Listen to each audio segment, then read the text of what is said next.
What's good, y'all? This is Let's Get It with Coach Los. I'm your host, Coach Los AC, certified life and relationship coach that helps people fix or find the relationships they want. And this podcast covers the best relationship advice, tools, and action steps to get the results you want in your personal, professional, and of course, love life. So I hope you get a lot of value from the episode. And if you do, as always, remember to like and subscribe so you can be notified when I drop new episodes. Let's get it. There's a lot of things we never want to hear our partner say to us, right? But amongst all those things that we could put on that list, there's one at the top. That's the last thing you ever want to hear your partner say to you. So I'm going to tell you what that is and also how to respond. So amongst all the things out there that you could hear your partner say, the one thing we never want to hear them say is, I love you, but I'm not in love with you anymore.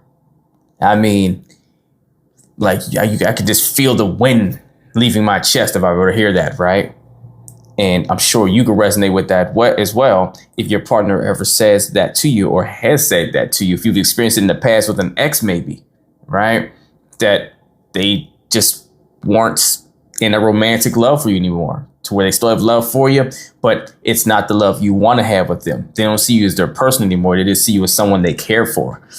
That is a gut punch if I ever heard it, because it means the emotional depth, the passion, and the connection they once had with you is now fading for them.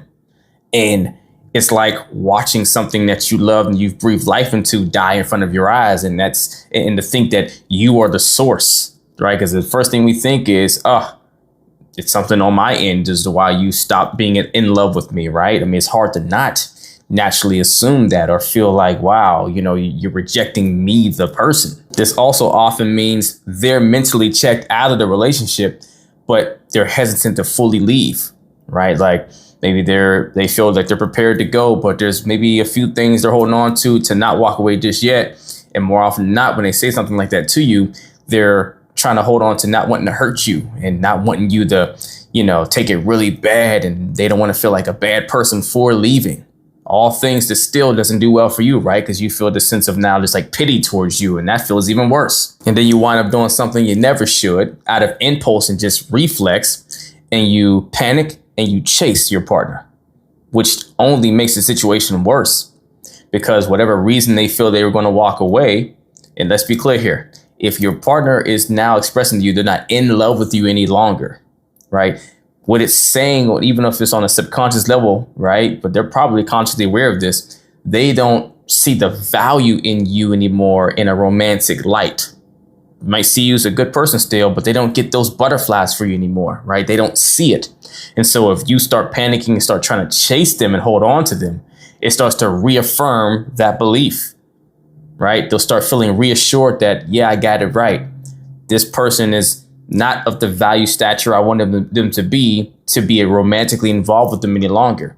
And the fact that they're sitting here trying to, convince me or trying to chase me to get me to stay is proving that they aren't that value. Because if they were it, potentially, they would just stand their ground and maybe respect the decision and say, oh, I'm sorry that you feel that way, or I wish that's not where you're at, or, is there any way, can we talk through this some? If not, okay. And they go their own way. But the moment you start trying to convince them and you start, panicking, and you get this real anxious and, flustered energy about you, which shows that you don't feel like you're as valuable as you want to claim that you are in their eyes, even if it's a subconscious way, they notate that as, yeah, see, you're not the person I need you to be for me to be romantically involved with you and in love with you. So how do you respond to a statement like this? Because you're probably going to be in a little bit of a state of shock.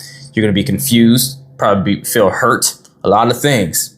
So the first thing you do is you stay calm and don't beg, right? Do not start disrespecting yourself or not having self-respect for yourself and start begging, because if you do, it's not going to change their feelings.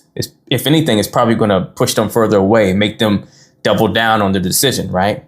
What you do is, though, what you say is, I hear you. Can you help me understand what changed? This does two great things for you. First, it sends the message to them that, oh, it's okay for them to live in their truth and tell you this because you're not reacting the way they probably were fearful that you would, which is probably why they're still stuck in the relationship and haven't just walked away and told you, hey, I'm done.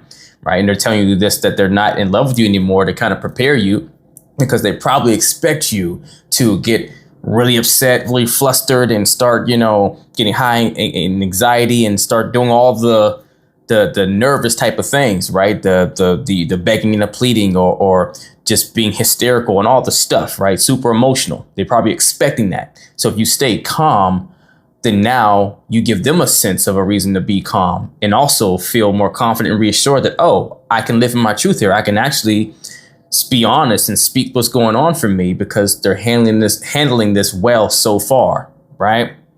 Now, the second piece is that for you, you'll get more clarity and information as to what you're dealing with here, right? Where they're actually at versus what the words they're saying sounds like, right? Because when someone says that to you, it sounds like this is over, this is done.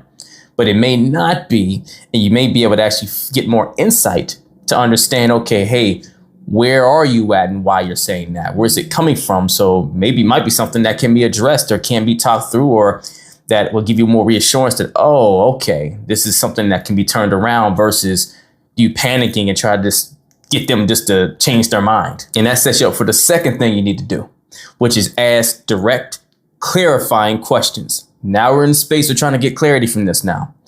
First, you started with, hey, what changed? What happened? Then you start clarifying, the details of that change, because they didn't just start feeling this way overnight. This was a process. If they were in love with you, they don't just get out of love with you or fall out of love with you in a day or whatever. This was an event, a momentum that's been going on. So what you ask is, when did you first start feeling this way? That gives you some insight as to the seed. What was the foundational piece, the moment, the thing that happened that put these feelings in motion that maybe are a byproduct of a compilation of things that led up to that moment, right? And then the second question you ask from there is there any way that you feel this can be fixed, right? Do you see any road to where this is repairable? Because after you get clear on where it started for them, where everything changed, and you get some insight as to, do they believe it's something that can even be turned around? Now that can give you a lot more hope that you can start believing in, and you can start working on that to get back to being in love together again, instead of being in a panic space and you're not even listening to them or even trying to figure out more information, and you're just getting into fight for them mode, try to hold on mode, which makes them just want to walk away more, because the actual core reason of why they got to this space of not being in love with you has never been talked about, addressed, or isn't even being looked at. And they're probably not going to think to look at this, because in their mind, they've come to the conclusion already. It makes sense. This is what, after they did all the computing they've done, this was the best outcome and answer to go with. So they're not going to be the one to think to bring it to you and say, well, hey, maybe this can be turned around. That's going to be in your court to ask these questions, to explore them, to see if there is a chance, right? And because they might not have thought about that. And but now if they're experiencing you in this calm way, you're not all irate, then now they may consider, well, I don't know. Well, if we could change this, or if that could happen, maybe, right? To where there's a chance or a possibility.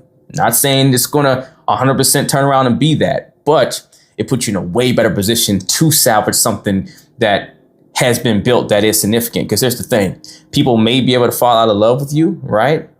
But if they still do love you, there's history there, right? And no one just willingly wants to walk away from someone they've invested with and built with. So if they can see a road to being able to stay where it's familiar to them, but also be in love the way they want to and be excited there, they're willing to talk about that, as long as you can handle and navigate the conversation in a productive, healthy way that gives them an opening to feel like that's something that can be explored. Then based off of the feedback you're getting from them, you have a decision to make, which is deciding to either fight for the relationship or walk away. So if they are more unsure, but they're kind of open to the idea of working on it and repairing it, then now, based off of further dialogue on what that could look like and what they're resonating with in light of what repairing it looks like could be, you have to decide, is this something I'm willing to go through and do? Do I think it's worth it to do this and evolve and grow in this direction to stay with them? Or am I going to have to become someone I'm not in order to stay with them? If that's the case, then you already know what you need to do. Or if the response to you seems so completely emotionally detached from you, right? It's like it almost feels heartless because they almost have no expression in different ways and they're already checked out all the way.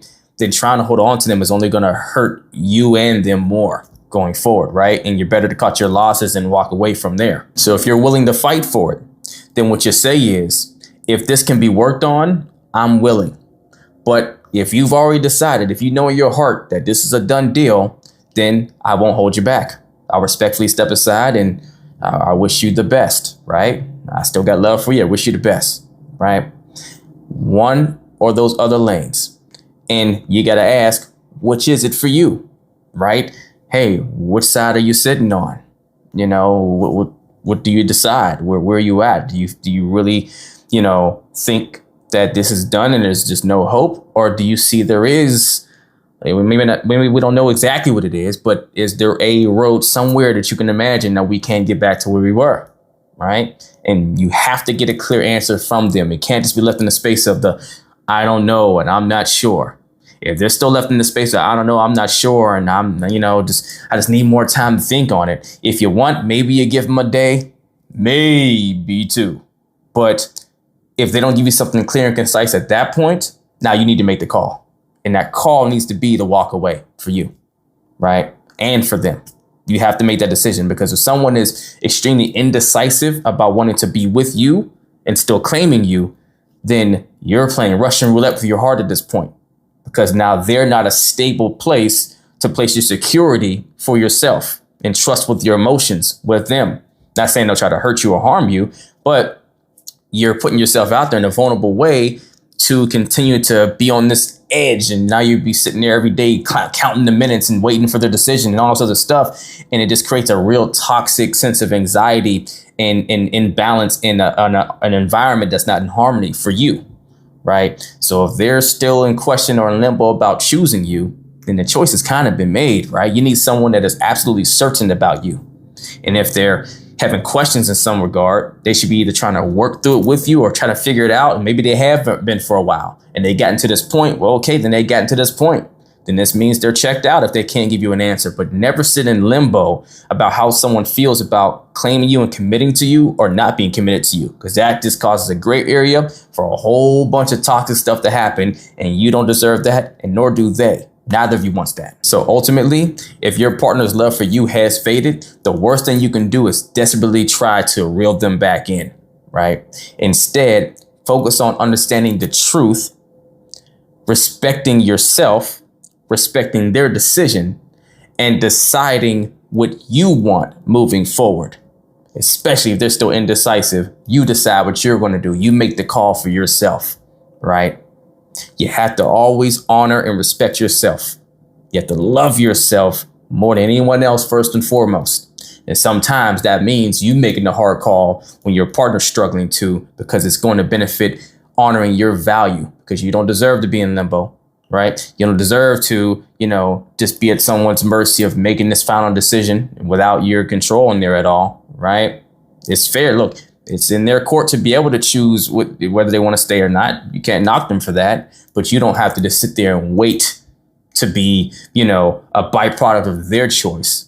Whereas when you get enough information up front to know that, hey, they're clearly not fully dialed into this anymore. And I already asked to see if there's a way that we can repair it or they're willing to work on it and all that. And they're not giving me clear answers. Then now I got to decide, what am I going to do?